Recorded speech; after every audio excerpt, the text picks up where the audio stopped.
শুভেন্দু অধিকারী মুখ্যমন্ত্রী হওয়ার পরে প্রথম যে কথা সংকল্পপত্রে লেখা ছিল আয়ুষ্মান ভারত প্রকল্প চালু হচ্ছে, কি বলেছেন শুভেন্দু অধিকারী শোনাই দেখুন।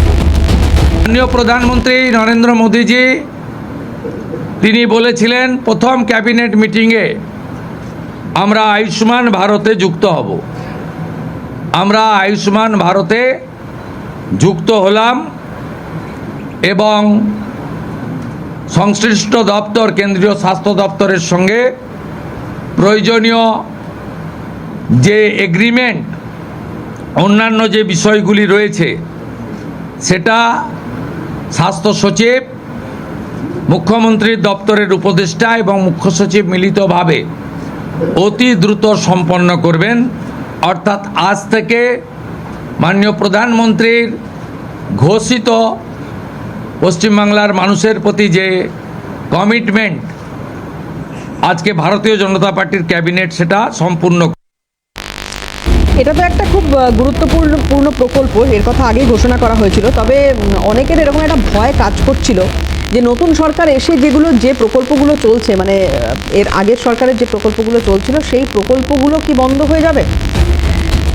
নতুন সরকার একদম স্পষ্ট করে জানিয়ে দিয়েছে যে পুরনো যে প্রকল্পগুলো চলছিল সেগুলো কিন্তু বন্ধ হচ্ছে না।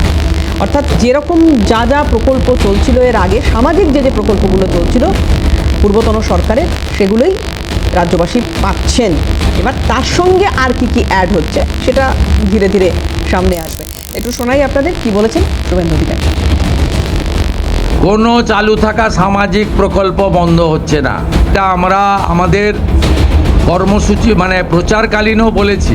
কোনো চালু থাকা সামাজিক প্রকল্প সে 30 বছর আগের হতে পারে, 10 বছর আগের হতে পারে, কোনো সামাজিক প্রকল্প আমরা বন্ধ করছি না।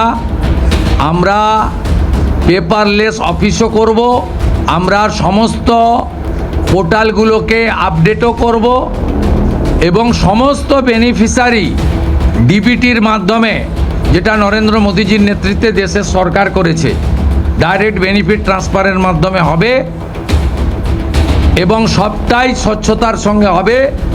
যে স্কিমটার কথা আপনি বলেছেন, আমি শুধু ওই স্কিমটা নয়, চালু থাকা কোনো সামাজিক কল্যাণকর কর্মসূচি বন্ধ এই সরকার করছে না, কিন্তু ট্রান্সপারেন্ট স্বচ্ছতার সঙ্গে সেগুলো হবে।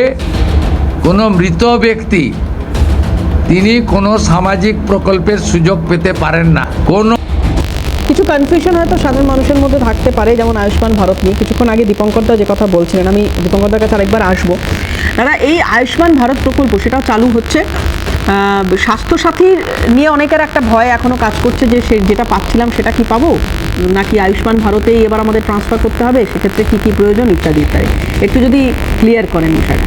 দেখুন, তারাই ক্লিয়ার করে বলি যে যিনি বলছিলেন এই ভাই কংগ্রেসের বলছিলেন যে ক্যাটালিস্ট, আমি বলি সতীশ কুমার ছিল ব্রিগেডিয়ার কমান্ডেন্ট। তিনি 2011 থেকে ছিলেন 14 গভর্নমেন্ট আসার আগে কিছুদিনের মধ্যে ছিলেন, এখানে বলা আছে 14 ডিসেম্বর পর্যন্ত আমরা গভর্নমেন্ট আসা। সতীশ কুমারের থাকাকালীন 12.8 কোটি টাকা ক্যাটালিস্ট মেঘলে সতীশ কুমারকে সিবিআই তদন্ত করে 2015 সালে তদন্ত করে 12.8 কোটি টাকা সে যে ক্যাটালিস্ট মেঘের মধ্যে নিয়েছিলেন সেটা প্রমাণিত হয়। অর্থাৎ কংগ্রেসের আমলে সতীশ কুমার নিয়োগ পেয়েছিলেন, কংগ্রেস তখন গভর্নমেন্টে ছিলেন, কেন্দ্রীয় সরকার ঠিকই করেছেন। এবার নিয়োগ না, সতীশ কুমার কোন নিয়োগ পাননি। সতীশ কুমার একজন কমান্ডিং অফিসার। তুমি কি বলতে দেবে না? আপনি এখন ভুল তথ্য পেশ করলেন, আমাকে তো বলতেই হবে। সতীশ কুমার হচ্ছেন একজন কমান্ডিং অফিসার বিএসএফ এর। আরে চাকরি করেন। সেই তো তাকে তো ধরা হয়েছিল, সে তো কংগ্রেসের আমলে ছিল, আর বিজেপি তাকে ধরেছে ভাই। চিল্লালে হয় না, বিজেপি ধরেছে। দায়িত্ব দেওয়া হয়নি। আপনি ভুল ব্যাখ্যা করবেন না। বলতে পারবেন আমি যদি কংগ্রেসের সরকার কোন বক্তব্য দেয় না শুরু করে তাহলে আপনি বলছেন যে বিজেপি সরকার এখন পশ্চিম দেয়। ছাড়ো না বিজেপি সরকার ছাড়ো, বিদেশে পাঠাও।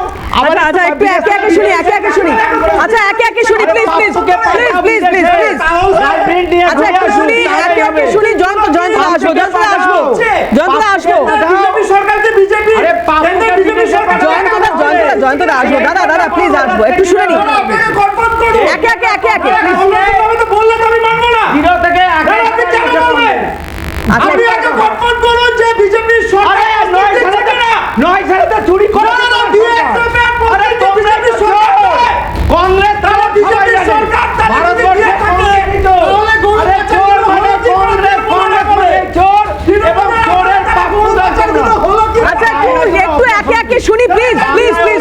প্লিজ জয়ন্তদা একটু দীপঙ্করদার উত্তরটা নিয়ে নি। দাদা জয়ন্তদা সরকার যদি আচ্ছা